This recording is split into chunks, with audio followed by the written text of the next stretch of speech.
जी अस्सलाम वालेकुम नाजरीन। आप कैसे हैं? ठीक है। और वंस अगेन आपको दोबारा अपने प्रोग्राम के अंदर वेलकम करते हैं। और इससे पहले भी जो आपने वीडियो हमारी देखी है या शेयर की है उसका बहुत अच्छा मुझे बैकग्राउंड मिला है। बहुत अच्छे उसके मुझे कमेंट्स मिले हैं और काफ़ी लोगों ने उसको शेयर भी किया है, कमेंट्स भी दिए हैं और उसको फॉलो भी किया है। तो सबसे पहले आप लोगों का बहुत शुक्रिया। तो मैं उम्मीद करता हूँ कि ये इंटरव्यू भी आपको उसी तरीके से हेल्पफुल होगा, सपोर्ट करेगा और इसको भी उसी तरीके से आप शेयर भी करेंगे, फॉलो भी करेंगे और जो लर्निंग वाली चीज़ें हैं उसको हमने पिक भी करना है।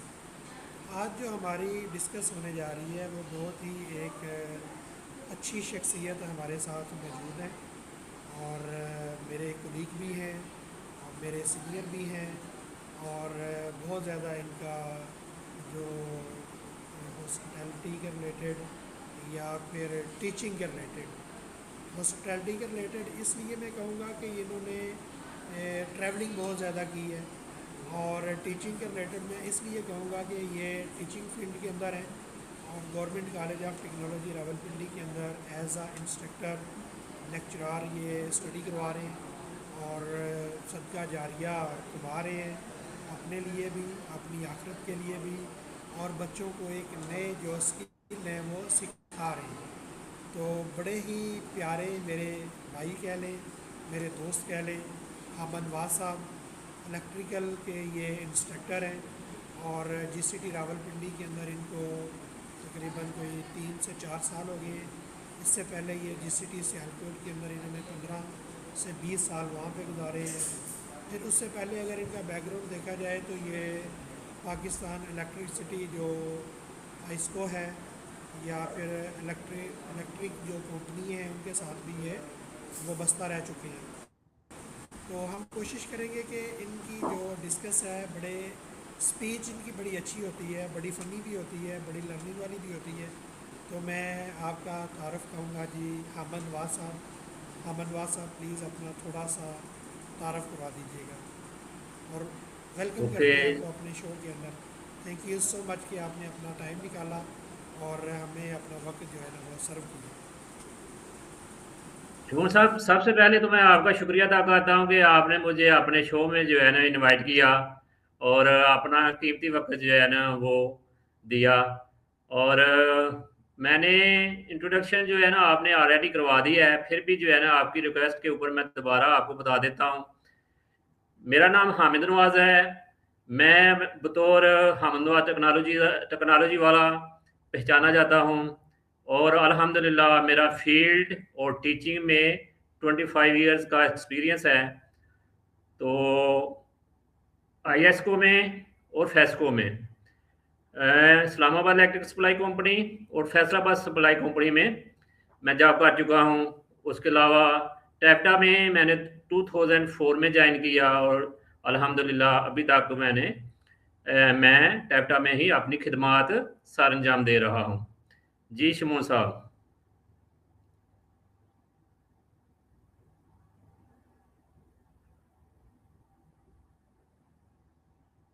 शमून साहब, आपकी आवाज़ नहीं आ रही। आपने मुझे सर आप ये बताएं कि आपने टैप्टा कब ज्वाइन किया था? सर मैंने 2004 में टैप्टा को ज्वाइन किया था। इससे पहले मैं वावडा में काम करता था एज ए लाइन सुपरडेंट और फिर मैंने वो जॉब छोड़ दी और उसके बाद मैंने फैसलाबाद इलेक्ट्रिक सप्लाई कंपनी को ज्वाइन किया। 132 केवी ग्रेड स्टेशन कमालिया, वहाँ मैंने जॉब की तकरीबन पौने 2 साल। उसके बाद जीसीटी रावलपिंडी में वैकेंसियाँ आई, वहाँ मैंने अप्लाई किया, इंटरव्यू दिया और मेरी सिलेक्शन हो गई। तब से मैं टाटा में एज ए इंस्ट्रक्टर अपनी खिदमात सर अंजाम दे रहा हूँ और मेरा तलब इलेक्ट्रिकल इस टेक्नोलॉजी से है, वापडा का एक्सपीरियंस है, टीचिंग का एक्सपीरियंस है। तो अगर आप मुझसे वापडा के मतलब कोई क्वेश्चन पूछना चाहते हैं या कोई और, फॉर एग्जांपल बिल क्यों ज़्यादा आते हैं, इसको कैसे काम किया जा सकता है, वो भी आप पूछ सकते हैं। ताकि हमारे सुनने वाले अच्छा सर। नाजरीन जो है इससे फ़ायदा हासिल कर सकें।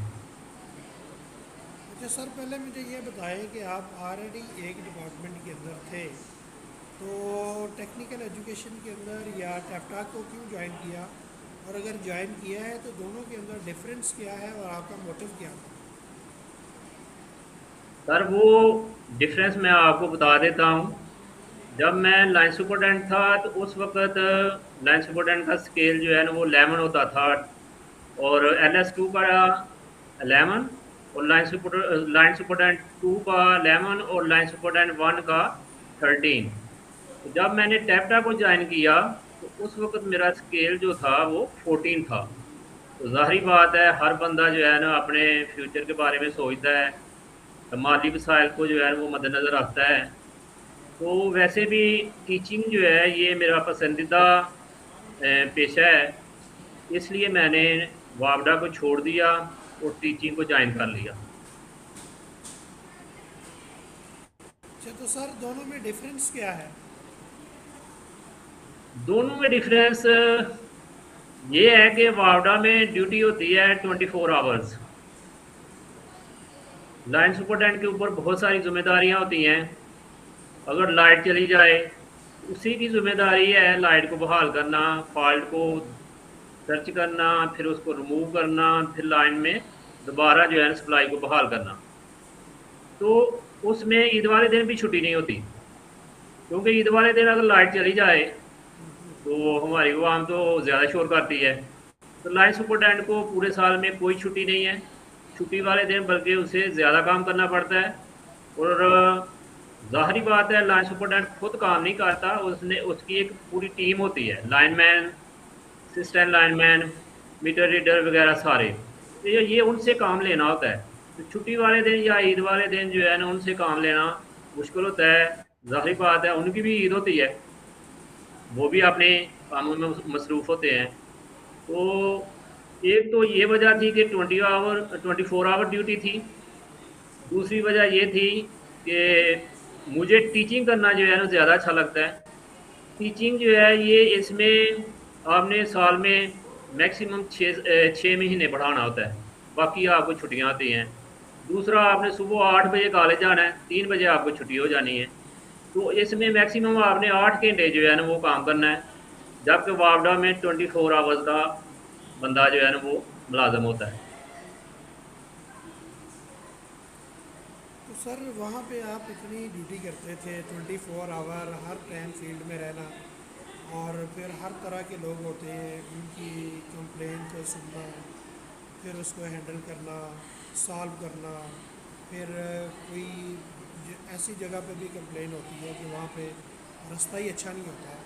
तो इतनी बिज़ी लाइफ को छोड़ के आप इतने कंफर्टेबल जोन में आ गए हैं, तो उसमें आपका स्केड्यूल जो है वो थोड़ा डिस्टर्ब नहीं हुआ, या आपकी जो हेल्थ है उसके ऊपर कोई असर नहीं पड़ा? बिल्कुल।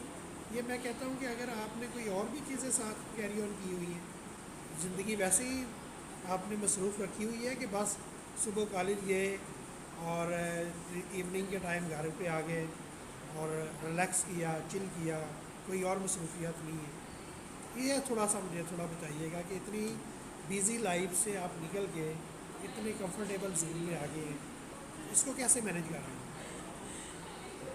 सर वापडा में वाकई आपकी बात जो है ना वो बिल्कुल 100% ठीक है कि बिज़ी लाइफ थी। तो अगर ज़्यादा बिज़ी लाइफ हो तो वो भी सेहत के लिए अच्छा नहीं होता। तो वहाँ काम ज़्यादा था, ज़्यादा लाइफ जो है ना वो ज़्यादा बिज़ी थी। तो देखिए ना बंदे को 8 घंटे या 10 घंटे सोने का टाइम भी मिलना चाहिए, तो वहाँ तो सोने का टाइम कोई नहीं है। जब मौसम अच्छा होता है काम ज़्यादा हो जाता है। फॉर एग्जांपल बारिश होती है, बिजली चली जाती है, तो वो किसने बहाल करनी है? वो आपदा वालों ने बहाल करनी है। वो ज़िम्मेदारी लाइन सुपरटेंडेंट की होती है। तो वो उसी ने सारे काम करने होते हैं, इलेक्ट्रिसिटी को बहाल करना। और देखें वो बरसात के मौसम में तो कोई समोसे खा रहा है, कोई चाय पी रहा है, तो हम क्या करते हैं, बावड़ा वाले क्या करते हैं, आपके लिए जो है ना वो ड्यूटी कर रहे होते हैं, आपकी खिदमत के लिए जो है ना वो बाहर बारिश में भीग रहे होते हैं, लाइन्स के ऊपर काम कर रहे होते हैं। अब बारिश में आप खुद सोचें, बारिश में बाहर निकलना, फिर जो है ना एक लाइन है, फ़र्ज़ करें वो 50 किलोमीटर लंबी है, फिर फ़ॉल्ट को तलाश करना, फिर उसको रिमूव करना, कितना मुश्किल है। मुश्किल है, इसलिए जो है इन मुश्किलात की वजह से मैंने जॉब नहीं छोड़ी। मैंने इसलिए जॉब छोड़ी है कि हर बंदे के अंदर एक खुदादाद सलाहियत होती है। मैं समझता हूँ कि टीचिंग जो है ना वो टीचिंग में मैं ज़्यादा बेहतर काम कर सकता हूँ, इसलिए मैंने उसको छोड़ दिया।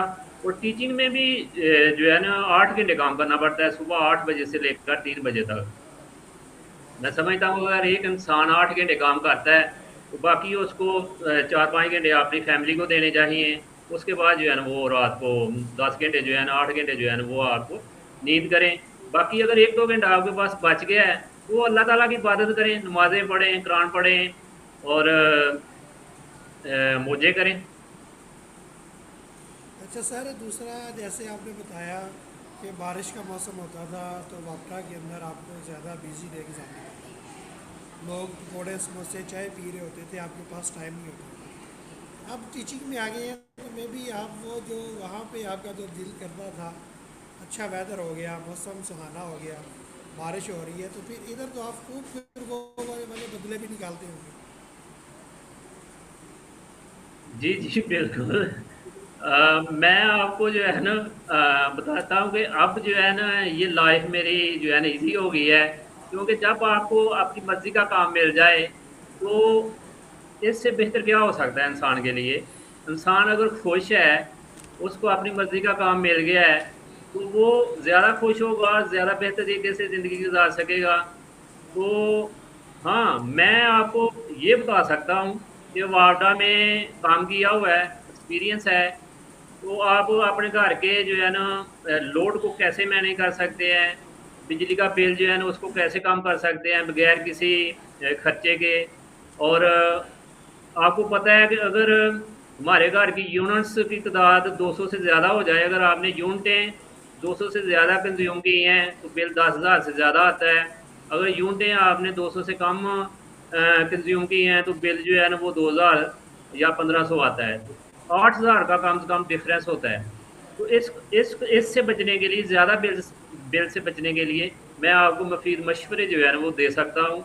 अगर आप पूछना चाहते जी हैं या मैं जी चाहता सर, हूँ कि ये बताऊँ। सर, मैं ये बड़ा अच्छा आपने टॉपिक जो है ना वो स्टार्ट कर दिया है।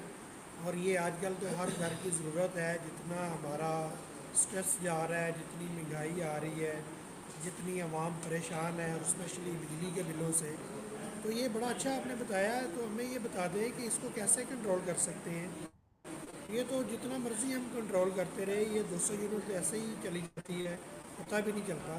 तो इसके बारे में हमें बताएं कि इसको कैसे कंट्रोल कर सकते हैं, ताकि हम भी फ़ायदा उठाएं और जो सुनने वाले लोग हैं वो भी फ़ायदा उठा सकें। जी, आपने बहुत अच्छा सवाल किया। मैं यही बताना चाहता था। सर मैंने देखा है कि जिन लोगों की यूनिटें जो है ना 250 होती हैं या 300 के करीब हो जाती हैं, वो क्या करते हैं ज़्यादा बिल से बचने के लिए 10 लाख का जो है ना सोलर पैनल जो है ना वो छत के ऊपर लगवा लेते हैं। हालाँकि मैं भी जो है ना लगवा सकता हूँ, मेरी भी यूनिटें जो है ना 250 के ऊपर चली जाती हैं बाज़ दफ़ा, लेकिन मैंने नहीं लगवाया। मैंने उन यूनिटों को जो है ना ऐसे तरीके अडॉप्ट किए हैं जिसकी वज़ह से अब मेरी कंज़्यूम यूनिटें जो हैं वो 200 से ज़्यादा नहीं होती, और मुझे बिल जो है वो 1500, 1600, 1700 या मैक्सिमम 2000 आता है। सबसे पहले तो मैं अपने नाज़रीन से ये कहूँगा कि आप सीलिंग फ़ैन, जिसे हम आम ज़ुबान में छत वाला पक्खा कहते हैं, जो पुराने हमने लगाए हुए हैं, वो उनका लोड जो लेते हैं वो 100 वाट का लेते हैं, और एक दिन में वो 2.5 यूनिटें जो है ना वो कंज्यूम करता है। अगर उसकी जगह उसको हम सेल कर दें पुराने सीलिंग फैन को, वो मार्केट में 4,000 का तकरीबन सेल हो जाता है, और मार्केट से नया पंखा ले आएँ, डीसी इन्वर्टर फैन, जो 30 वाट का होता है, वो लगा रिप्लेस कर दें। उसका फ़ायदा ये होगा कि अगर आपने पुराना पक्खा उतार कर नया पक्खा लगा दिया है 30 वाट का, डीसी इन्वर्टर फैन कहते हैं उसको, सीलिंग फैन, वो भी छत वाला पक्खा होता है। 2-3 साल हुए हैं मार्केट में आया हुआ है। तो वो 30 वाट का उसका लोड होगा, और वो 30 वाट जो है ये तकरीबन 1 यूनिट से भी कम कंज़्यूम करेगा। अगर आप एक पंखा जो 24 घंटे चलता है वो चेंज कर दें, तो आपकी एक मंथ की 50 यूनिटें कम हो जाएंगी। तो 50 यूनिटें अगर कम हो गई हैं तो आपकी यूनिट्स की तादाद, एक पंखा चेंज करने से अगर 50 यूनिटें कम हो गई हैं, तो अगर आप सोचें 2 पंखे चेंज करें, 2 फैन, सीलिंग फैन आप चेंज करें, तो आपकी यूनिटों की तादाद जो है ना वो पर मंथ 100 यूनिट जो है ना वो कम हो जाएगी। तो इस तरह आपकी यूनिटें कभी भी 200 यूनिट से अबव नहीं होगी, और आपका बिल जो है ना वो 2000 से हमेशा कम आएगा। सबसे ज़्यादा जी हाँ, जो बस यूनिटें बहुत कंज्यूम करता है, ज़बरदस्त। वो छत वाला पक्का ही करता है, अगर आपने एसी नहीं लगाया हुआ तो। अच्छा सर, मुझे ये बताएं कि जैसे आपने बताया कि वो पुराने पंखे को रिप्लेस कर दें, तो क्या कोई ऐसा भी मार्केट के अंदर कोई ऑप्शन है कि वो पुराना पंखा आप दें और बीच में कोई थोड़ी सी अमाउंट ऐड करें और आप नया पंखा एसी डीसी जिसको कहते हैं इन्वर्टर वो ले लें? कोई ऐसी ऑप्शन है कोई, या उसको हाँ, अफोर्ड कर सकते हैं? गाहे बगाहे ऐसी ऑप्शन मार्केट में आती हैं। कुछ इलेक्ट्रिशियन जिनकी वर्कशॉप्स होती हैं, वो भी ये जो है ना अपनी मार्केटिंग के लिए, अपनी ब्रांड की प्रमोशन के लिए इस तरह की ऑप्शन देते हैं।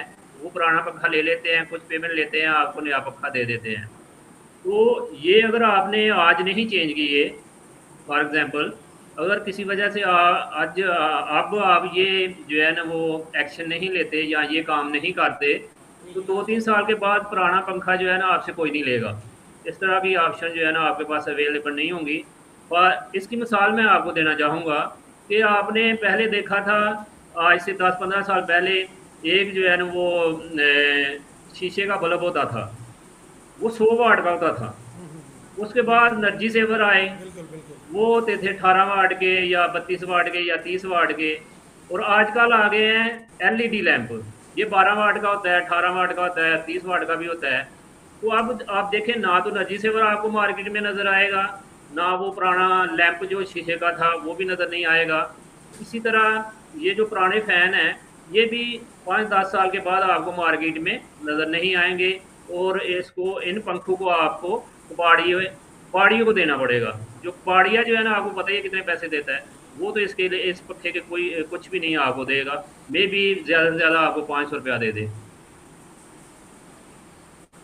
अच्छा सर, मुझे ये बताएं, ये आपने बिल्कुल सही बात की है कि जब हम भी छोटे होते थे, पढ़ते थे, तो वही पुराने वाले लैंप होते थे और टेक्नोलॉजी ने इतनी तरक्की नहीं की थी। तो अब जैसे जैसे टेक्नोलॉजी तरक्की कर रही है, तो बिल के अंदर तो कंट्रोल कोई नहीं आ रहा, वो तो बल्कि उससे ज़्यादा लिमिट के अंदर क्रॉस करता जा रहा है। तो आप मुझे ये बताइएगा कि आप टीचिंग की फील्ड में आ रही हैं, तो टीचिंग की टेक्नोलॉजी को किस पॉइंट ऑफ व्यू से देख रहे हैं? स्पेशली जो हमारे एआई टूल्स हैं, उसको टीचिंग में आप कैसे यूज़ करते हैं? हाँ, आपने बजा फरमाया सर। बिल जो है ना वो कम नहीं आ रहा, क्योंकि आपको पता है इंटरनेशनल मार्केट में ऑयल की प्राइसेस जो है ना वो बहुत ज़्यादा हाई हो चुकी हैं, जब से ईरान और यूएसए की जो है ना वो जंग लगी हुई है। तो जब मार्केट में, इंटरनेशनल मार्केट में ऑयल की प्राइसेस ज़्यादा होंगे, तो ज़ाहिर है इलेक्ट्रिसिटी की जो हम जनरेट करते हैं, पाकिस्तान गवर्नमेंट, उसके ऊपर अखराज ज़्यादा आएंगे। तो वो अपने अखराज पूरे करने के लिए हम लोगों से ही जो है ना वो पैसे लेंगे, यूनिट का रेट वो बढ़ा देंगे। तो एक तो वजह ये है। दूसरी वजह ये है कि मैंने आपको बताया कि हमारे लोग जो हैं ये इलेक्ट्रिसिटी की कंजप्शन जो है ना वो सही तरीके से नहीं करते। जैसे मैंने आपको फ़ैन की एग्जांपल दी है कि सिर्फ आप 2 फैन जो है ना वो चेंज कर दें अपने घर में, जो 24 घंटे चलते हैं, वो आपके मंथली 100 यूनिट का आपका फ़र्क पड़ जाएगा। जब आपकी 100 यूनिट पर मंथ कम हो जाएगी, तो बिल जो है ना वो 1500 से ज़्यादा नहीं आएगा। ये हम हुकूमत को ब्लेम करते हैं। हुकूमत जो है ना वो सब्सिडी देती है हमें हर मंथ, उन लोगों को देती है जिनकी कंजप्शन जो है ना वो 200 से कम है। जो ज़्यादा इस्तेमाल करते हैं उनको हुकूमत जो है ना वो सब्सिडी नहीं देती, इसलिए उनको बिल जो है वो ज़्यादा आता है। तो आप वो गवर्नमेंट की सब्सिडी से फ़ायदा लें। फ़ायदा लेने का तरीका यही है, सिर्फ 2 फैन जो है ना वो अपने घर के चेंज कर दें। दूसरा सवाल आपने पूछा टीचिंग का, कि टीचिंग में एआई का क्या रोल है, या एजुकेशन के ऊपर एआई का क्या इम्पैक्ट है।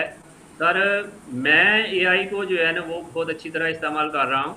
मैंने अगर लेसन प्लान बनाना हो तो एआई की मदद से जो है ना वो 5 मिनट में बना लेता हूँ। अगर वैसे बाई हैंड बनाना हो तो मे बी मुझे आधा घंटा या घंटा लग जाए। फिर आप मैंने अगर जॉब शीट बनानी है तो वो एआई की मदद से, चैट जीपीटी की मदद से मैं जो है ना वो मिनटों में काम कर लेता हूँ। तो स्टूडेंट्स को भी मैं क्लास में जो है, अगर कोई ऐसा टॉपिक या जिसका प्रैक्टिकल करना उस वक़्त जो है ना वो मुश्किल हो या सामान की कमी हो, तो वो हम यूट्यूब के ऊपर वीडियो जो है ना वो उस टॉपिक के रिलेटेड डाउनलोड करते हैं और क्लास में स्मार्ट बोर्ड के ऊपर या प्रोजेक्टर के ज़रिए बच्चों को दिखा देते हैं और साथ उसकी वज़ाहत कर देते हैं। यानी कि उसके मुतल्लिक़ा जो है ना जो भी इन्फॉर्मेशन होती है बच्चों को ट्रांसफ़र कर देते हैं। तो एआई के बगैर गुज़ारा नहीं। जो लोग एआई को नहीं सीखते वो रिप्लेस हो जाएँगे उन लोगों से जिन्होंने एआई सीखी हुई है। आने वाला दौर एआई है। टेक्नोलॉजी टेक्नोलॉजी में दिन-ब-दिन मॉडिफ़िकेशन हो रही है। हमें जो है वो मॉडिफ़िकेशन को फ़ॉलो करना चाहिए। अगर हम फ़ॉलो नहीं करेंगे तो हम बहुत ज़्यादा पीछे रह जाएँगे। तो हमें जी सर, ज़रूरत मुझे है ये कि जो भी बताइएगा। टेक्नोलॉजी हो। जी सर।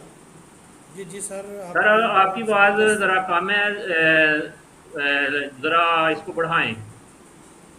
अच्छा सर, अब मेरी आवाज़ आपको सही आ रही है? जी, जी, बोलें। अच्छा, मुझे सर ये बताइएगा कि जैसे आपने एआई का इम्पैक्ट बताया कि बहुत इसका जो आने वाले टाइम में भी और अभी जो टाइम है इसमें भी इसका बहुत ज़्यादा रोल होगा। तो इसके जो है वो नेगेटिव इफ़ेक्ट क्या हैं और पॉजिटिव इम्पैक्ट इसके क्या हैं, ये एक्सप्लेन कीजिएगा। सर ये हर बंदे की पर्सनैलिटी के ऊपर डिपेंड करता है कि वो इसको किस तरह यूज़ करता है।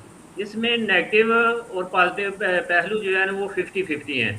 अगर तो आपका माइंड पॉज़िटिव है, तो फिर जो है ना वो नेगेटिव जो पहलू हैं या नेगेटिव चीज़ें हैं वो उसको उससे आपको कोई नुकसान नहीं होगा।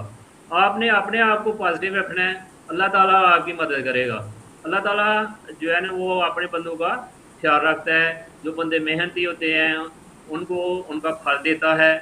तो ये आपके ऊपर डिपेंड करता है कि आप जो है ना इसको किस तरह यूज़ कर रहे हैं। आजकल के बच्चे क्या करते हैं कि उनके पास मोबाइल होते हैं, अगर उन्हें कहें कि आप जो है ना ये लेक्चर के बाद फ़र्ज़ करें कोई टाइम बचा है, तो अगर हम कहते हैं कि हाँ जी, आप ये जो है वो प्रैक्टिकल परफ़ॉर्म करें, तो थोड़ी देर बाद अगर आप उनको देखेंगे तो वो मोबाइल उनके हाथ में होगा और टिकटॉक के ऊपर जो है ना वो स्क्रॉलिंग कर रहे होंगे और वो वीडियो देखते हैं जो नहीं देखने वाली होती। तो इसलिए बच्चों को जो है ना ये इंटरनेट की फैसिलिटी से, मोबाइल की फैसिलिटी से जो है ना वो बिल्कुल दूर ना रखें, लेकिन उनकी निगरानी उनको अपनी निगरानी में जो है ना वो मोबाइल इस्तेमाल करने की इजाज़त दें, ताकि वो अपनी एजुकेशन को भी जारी रख सकें और अपनी सोच को भी पॉज़िटिव रख सकें। गाहे-बगाहे जो है ना जी अहमद उनकी साहब। चेकिंग करते रहें। जी अहमद साहब, बड़ी ज़बरदस्त आपने बात की है कि बच्चों को आप मोबाइल दें, इंटरनेट का एक्सेस दें, एआई के टूल्स उनको बताएं, लेकिन उनकी लिमिटेशन जो है वो होनी चाहिए, उनकी निगरानी करनी चाहिए। और उनका जो टाइम है वो टाइम उनको बताएं कि आपने इतना टाइम मोबाइल यूज़ करना है, इतना टाइम आपने स्टडी करनी है। और जैसे आपको पता होगा, जब आपका बचपन गुज़रा, हमारा बचपन गुज़रा, तो हमें खेलने के लिए क्या होते थे, अपनी बॉडी को इन्वॉल्व करते थे, फिज़िकल एक्टिविटी होती थी। और अब मुझे ये बताएं, ये जो अभी जितनी टेक्नोलॉजी तरक्की कर रही है, तो ये हमें जो जितने हमारे ग्राउंड थे या फिज़िकल एक्टिविटी थी, वो सारी आपको खाली होती नज़र नहीं आ रही है?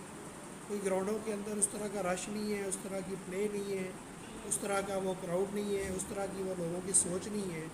अब क्या कर रहे हैं, वो सारा मोबाइल के ऊपर, लैपटॉप के ऊपर, कंप्यूटर के ऊपर सारी गेम्स उधर कह रहे हैं। इवन कि अगर एक कमरे के अंदर दो लोग बैठे हुए हैं तो वो आपस में बात नहीं कर रहे, मोबाइल के साथ अटैच है। इसके बारे में कोई आप पॉजिटिविटी कुछ अपने नॉलेज के मुताबिक या अपने बचपन के मुताबिक कोई चीज़ शेयर करेंगे? जी, शिमोन साहब मैं आपसे एग्री करता हूँ कि आजकल फ़िज़िकली एक्टिविटीज़ जो है ना वो बहुत कम हो गई हैं। उसकी मेन वजह सोशल मीडिया। तो अगर आप, जैसे मैंने आपको पहले बताया है कि सोशल मीडिया का यूज़ जो है ना वो लिमिटेड होना चाहिए। अगर हम सारे देखने वाले पेरेंट्स लिमिटेड कर दें और बच्चे जो है ना वो फिजिकली एक्टिविटी में हिस्सा लेना शुरू कर देंगे। अगर आप बच्चे को सारा दिन सोशल मीडिया के ऊपर बैठा दें तो फिजिकली एक्टिविटी के लिए उसके पास टाइम ही नहीं है। तो अगर आप लिमिटेड टाइम देंगे उनको, घंटा 2 घंटे, तो फिर उनके पास फिजिकली एक्टिविटी करने का भी टाइम होगा। तो बच्चों को जो है ना वो बाहर भी जाने दें, लेकिन दिन के टाइम, रात के टाइम नहीं। मगरिब के बाद आपका बच्चा घर से बाहर नहीं होना चाहिए। अगर उसने बच्चे ने जाना है, जी। आपको पता हो कौन सी ग्राउंड में गया है, कौन सी गेम खेलने गया है, उसके दोस्त कौन से हैं, तो हमें वालिदैन को चाहिए कि बच्चे के जो दोस्त हैं, फ्रेंड्स हैं, उनके बारे में भी वालिदैन को मालूमात होनी चाहिए। क्योंकि आपको पता है कि माहौल का 75% मेरे ख्याल में बंदे की पर्सनैलिटी के ऊपर असर करता है इन्वायरमेंट। अगर आपका इन्वायरमेंट, आपकी जो है ना वो दोस्त वो अच्छे हैं, तो आपके ऊपर जो है ना आपकी ग्रूमिंग जो है वो भी अच्छी होगी। अगर आपके दोस्त जो हैं वो ऐसे हैं जिनकी सोच नेगेटिव है, तो आपका बच्चा भी खराब हो सकता है। तो फिजिकली एक्टिविटी में जो है ना वो हिस्सा लेना ज़रूरी है।